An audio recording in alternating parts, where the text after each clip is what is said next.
Oke, selamat bertemu kembali di mata kuliah Perancangan Arsitektur 1 dari program Studi Arsitektur Fakultas Teknik Universitas Sriwijaya. Materi kali ini adalah materi tentang ruang positif dan ruang negatif. Tapi sebelum kita masuk ke ruang positif, ruang negatif yang dipahami di dalam arsitektur, mari kita pahami dulu secara umum bahwa ruang positif, ruang negatif itu sebenarnya mempunyai peranan penting di dalam sebuah komposisi seni. Jadi kita berangkat dari konteks atau pemahaman seni secara umum. Di dalam konteks tersebut, bahwa ruang positif dan ruang negatif itu saling melengkapi, bahkan saling mendukung satu sama lain. Lebih detailnya lagi bahwa ruang positif adalah didefinisikan sebagai sebuah area di mana subjek seni tersebut berada, atau area yang menjadi fokus utama. Kalau kita lihat di ilustrasinya di bagian atas, kelinci yang berwarna hitam tersebut itu merupakan ruang positifnya. Jadi image atau shape dari kelinci yang hitam tersebut adalah ruang positifnya. Tapi kemudian warna hitam itu justru menjadi ruang negatif ketika kelincinya berwarna putih. Jadi negative space itu dipahami sebagai ruang di sekitar objek yang akan kita atau subjek yang akan kita pahami atau subjek dari seni itu. Jadi bukan pada warna hitam atau putihnya, tapi apakah warna tersebut mendukung subjek seni. Jadi warna hitam di gambar pertama yang paling atas itu justru menjadi ruang positifnya si warna hitam. Tapi di gambar yang kedua itu menjadi negative space. Sebab yang menjadi positive space-nya adalah warna putihnya. Jadi subjek dari seni tersebut, subjek dari gambar kelinci tersebut. Dan warna hitam di gambar kedua itu mengelilingi, ya fungsinya sebagai ruang negatif. Sehingga pada gambar ketiga kita bisa melihat kontrasnya.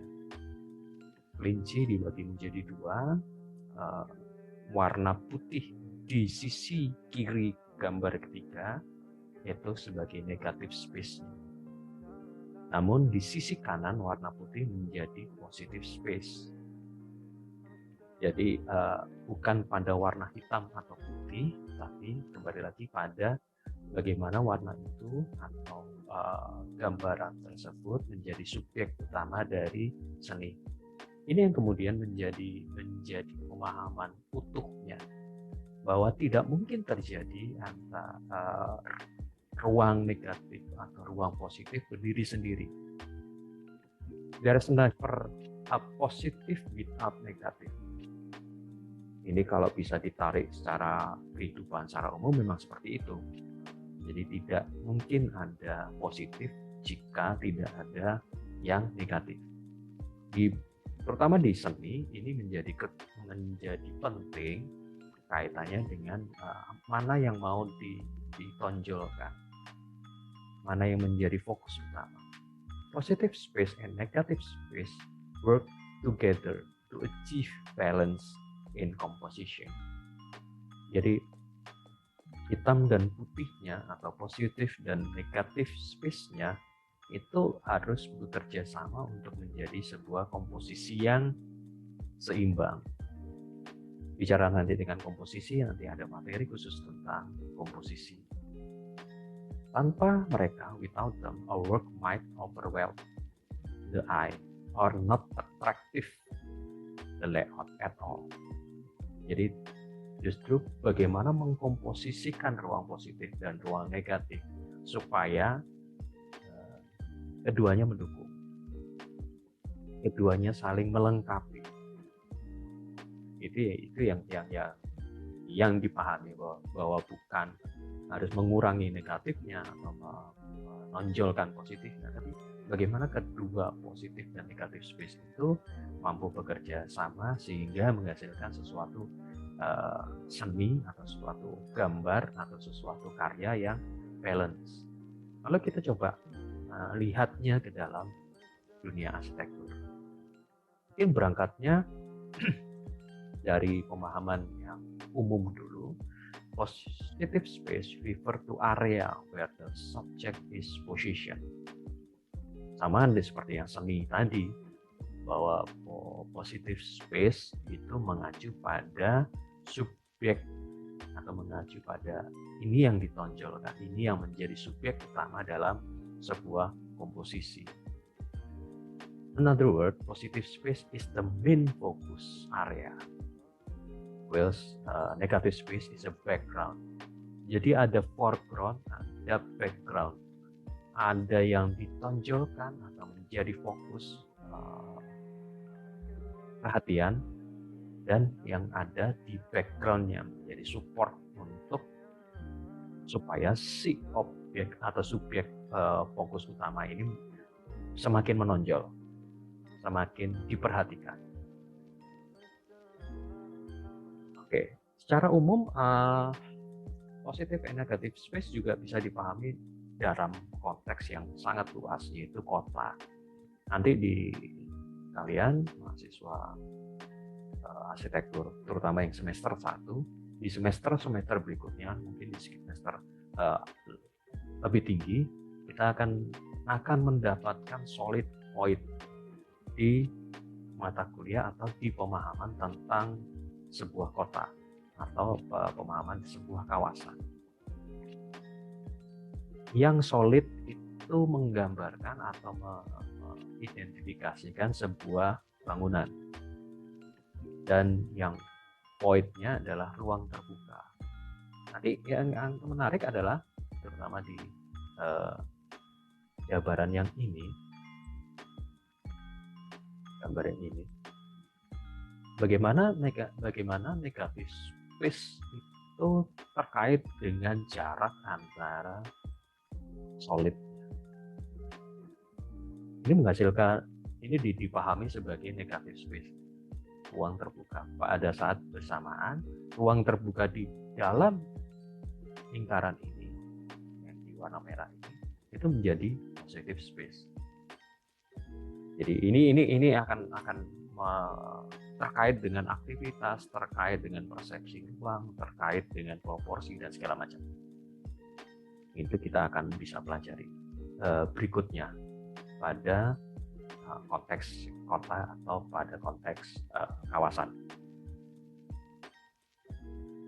Lalu di dalam kalau tadi bicara tentang kota, bicara tentang kawasan, bagaimana dengan interior? Positive space adalah ruang yang diberikan atau ditempati oleh staff, oleh furniture, oleh lighting, artwork, aksesoris dan sebagainya. Jadi positive space itu ada barangnya, ada sesuatu yang menjadi perhatian utama. Sedangkan negative space adalah ruang lowong, ruang yang kosong yang di sekeliling benda tersebut. Ini kembali lagi pemahamannya sebagai foreground atau sebagai background. Negative space dipahami sebagai background. Dan kembali lagi menjadi dasar bahwa negatif dan positif space ini saling mendukung, bukan tidak ada gunanya, bukan ruang terbuang, bukan ruang yang sia-sia. Negatif space jangan dipahami atau sebaiknya tidak dipahami sebagai ruang yang tidak digunakan. Tapi negatif space mendukung adanya positive space. Jadi memang disengaja dikosongkan untuk mendukung si positive space. Oke, bicara tentang foreground background, ada yang menarik dari karya Tadao Ando ini, Pictures of Light. Dia membalik pemahaman. Umumnya background itu menjadi latar belakang yang kurang diabaikan. Tapi di karya ini justru backgroundnya menjadi bisa dikatakan sebagai positive space-nya. Foreground-nya menjadi negative space. Loh Pak, kok bisa begitu? Karena yang menjadi fokus perhatian pada angle ini yang menjadi pusat perhatian justru pada background-nya, di mana cahaya masuk melalui celah tersebut dan bangku mengarah ke situ. Kalau tadi di pemahaman interior yang kita pahami sebelumnya, bangku sebenarnya punya potensi atau bisa didefinisikan sebagai positive space. Tapi pada konteks ini, pada angle ini, yang justru menjadi positive space adalah cahaya yang masuk, hal yang abstrak. Sedangkan negative space justru menjadi foreground, menjadi latar depan, itu justru mendukung bentukan yang dihasilkan oleh cahaya. Jadi kembali lagi, negatif dan positif space bertujuan atau dihasilkan untuk apa yang diinginkan, apa yang ingin dicapai. Sehingga definisi positif dan negatif space tergantung pada konteksnya, tergantung pada tujuannya, tergantung pada apa yang ingin disampaikan. Di gambar ini dijungkir balik antara foreground dan background. Backgroundnya justru menjadi positive space, bisa dikatakan demikian. Oke, kita coba eksplorasi dari tugas 3 dan tugas 4. Nanti penjelasan tugas 4 ada di video berikutnya. Eksplorasi kubus. Bagaimana apa yang dipahami sebagai negatif space dan positive space. Di contohnya kubus yang fokusnya pada kerangka. Kalian bisa mengeksplorasi siapa sih yang menjadi positive space-nya, siapa sih yang menjadi elemen dari negative space, atau pada bidang. Mungkin di bidang lebih eksplorasi negatif dan positive space-nya menjadi lebih mendalam dibanding yang kerangka, karena pemahaman space-nya ini kerangka yang benar-benar tipis. Jadi pemahaman negatif space-nya yang perlu dipikir ulang. Ini lebih cenderung banyak justru pada positive space-nya, mungkin, atau sebaliknya. Sedangkan di sini mungkin karena komposisi antara negatif dan positif space-nya itu hampir merata, hampir seimbang. Sedangkan di sini, apakah kerangka ini, batang ini menjadi positive space-nya, atau dia menjadi background yang negatif space? Itu yang bisa kita olah lebih lanjut.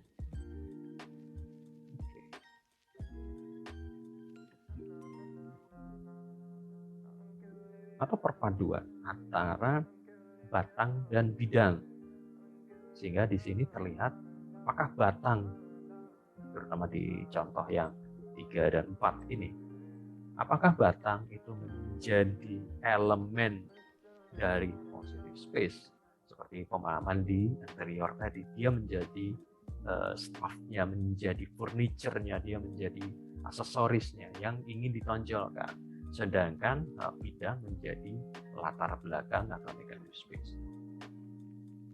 Silakan dipikir ulang, dijabarkan lebih lanjut. Lalu di kedepannya, kalau sudah mulai masuk ke perancangan dan segala macam, pemahaman negatif dan positive space ini akan mendasari pada bentukan-bentukan arsitektur. Mana yang bisa menjadi positive space, mana yang menjadi negative space, kaitannya dengan aktivitas manusia. Manusia ini ditempatkan sebagai elemen yang mendukung di positive space dan bagaimana negative space dari posisi aktivitas manusia. Itu yang akan menjadi bahasan lanjutan. Dan bentukan-bentukan kubus, bentukan kubus yang modular, katakanlah yang seperti ini, itu menjadi dasar bahwa bentukan yang 3x3, kubus 3x3 atau 4x4 atau kemudian menjadi balok, itu kemudian bisa disusun ulang, dimodifikasi ulang, dan dasar pemahamannya kembali lagi ke positif dan negatif space. Hal positif, ruang positif apa yang ingin dihasilkan dan bagaimana backgroundnya, bagaimana negatif space-nya, sehingga ruang positif ini menjadi maksimal. Ini juga contoh dari bentukan kubus yang kemudian dimodifikasi sedemikian rupa, kaitannya dengan aktivitas, kaitannya dengan luasan bangunan.